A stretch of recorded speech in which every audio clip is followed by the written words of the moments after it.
Welcome to part 2 of the rotor tutorial. As of now, we have implemented 2 shapes. One is a circle, the other one is a square. But we have seen, for example, looking at the vector synthesizer, that it can do other shapes like a lying 8, which you then can drag and rotate the phase and create different kind of shapes by doing that. And we want to replicate this. So basically what happens when we draw a circle, we cross the 0 line of the y-axis 2 times. Here at the beginning and here at 180 degrees.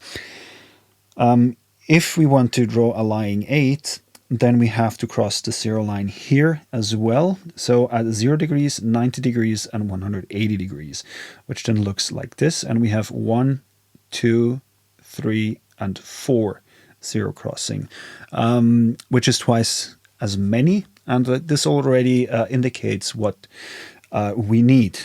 We need a modulator, an LFO in this case, which modulates the y-axis twice as fast as the x-axis.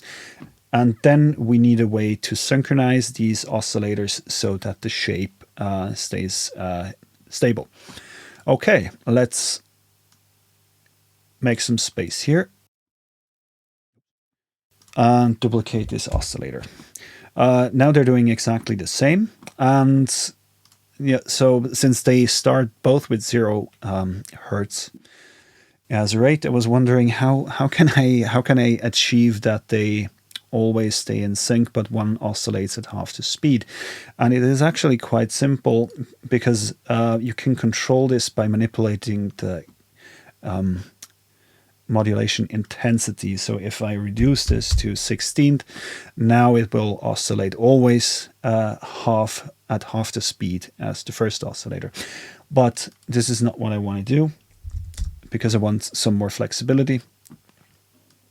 So what I did is I just drag this modulator out, duplicate it, and then go here and grab 2 math modules, the division and the constant.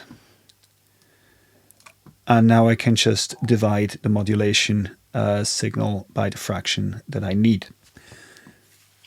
And of course we need to remove the original modulator and assign this one instead. Okay, and now we have to look at the wiring. How do we have to wire these 2 things up? From the upper oscillator, we have rotated the left channel, the right channel, 90 degrees. So we want the channel which is not rotated, which would be the left channel. And here we don't need any rotation. You can double click on here to reset the modulation. And so we want to use this one as the right channel. So let's do that. First, grabbing the, what was it? The left channel. Yeah, grabbing the left channel from here is relatively simple. We need a stereo split. Connect this. Now we can grab the left channel, which is not rotated, from here. And now we need to combine the left channel and this LFO. And for that, we need the opposite module. We need a merge. Connect the left to the left and connect the second LFO to the right channel. Okay, now that this is done, we also need a way to switch back and forth, because, you know, between the circular and square movement and the new shapes that we are going to introduce. I'm always lazy, so I just pick 2 modules which I can use and duplicate them. Now in this case we have to switch this to a merge module, because we need 2 inputs. And well, the upper one, which is our default position, just routes the signal through as it has been before. And when I press the button, I switch to second output, and that's where I'm going to connect my new construct. Okay, let's see what that does. if actually something is going on. Okay, nice. Something is happening, but the shape is not yet there where we want it. It is basically rotated. But now when I start dragging here, not this one, but this face here, it slowly starts to change shape. And here at 45 degrees, we have exactly the shape we were aiming for.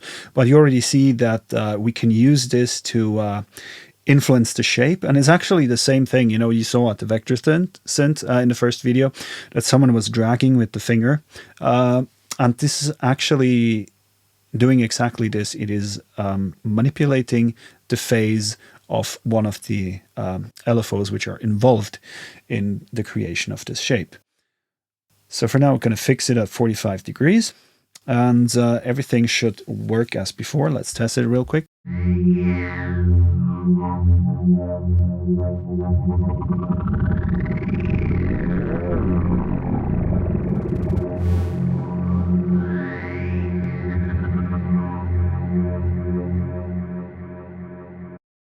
Yeah, works. And let's not forget, we still have our second rotor, which can function as a subrotor while we are drawing our fancy shapes here.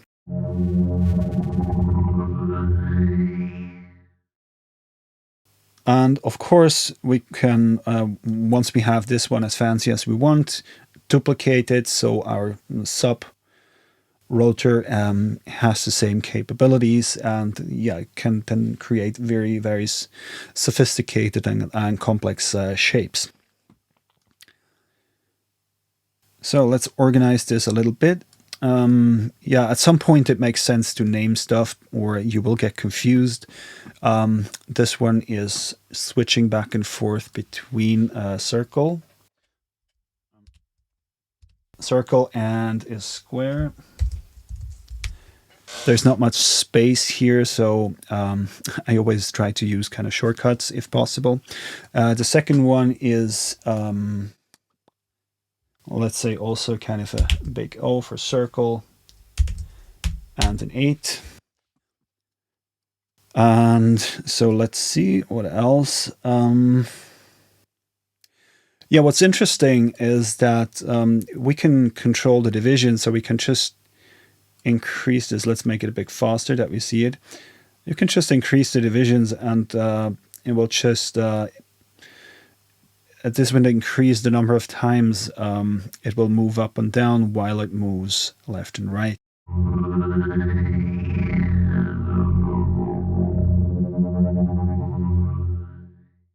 Which of course will end up with different sonic results.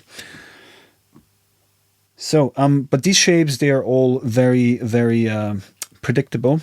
And oh, there's something I forgot. The shape works now perfectly because we are triggering it with every note on.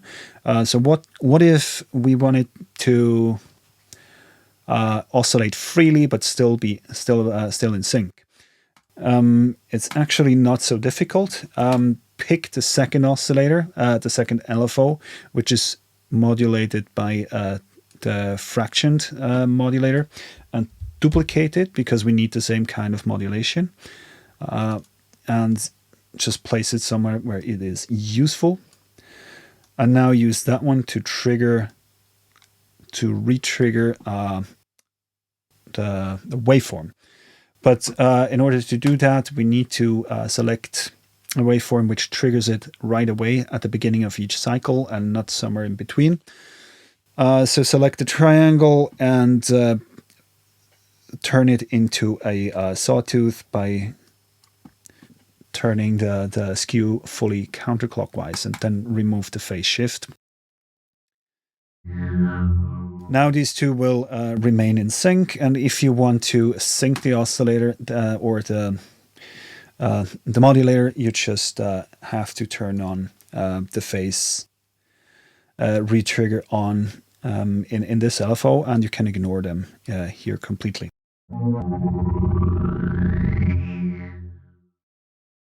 Okay, but these shapes are all controlled. Maybe it would be interesting to add some randomness to it.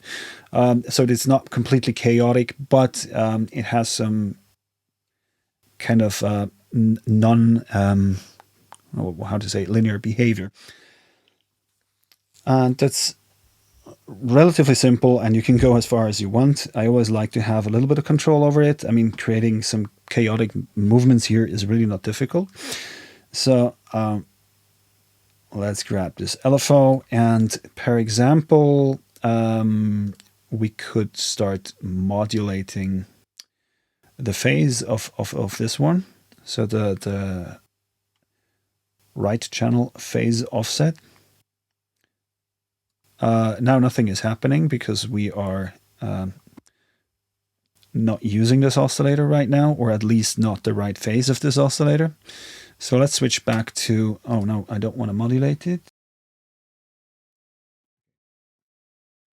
Let's switch back to this one, and now we get some really interesting shapes.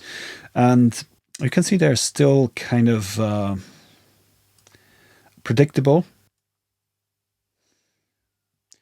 Also because the rate of the oscillator is still linked to the value here. But of course we can, if we want to go a bit more erratic, we can unlink it. Okay, here we go. Remove it. And now we are at 0 hertz. Let's do something. Reduce the rate here a little bit.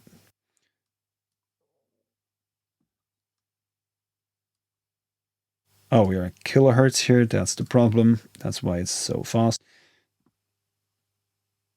So this creates some very interesting and still halfway predictable shapes.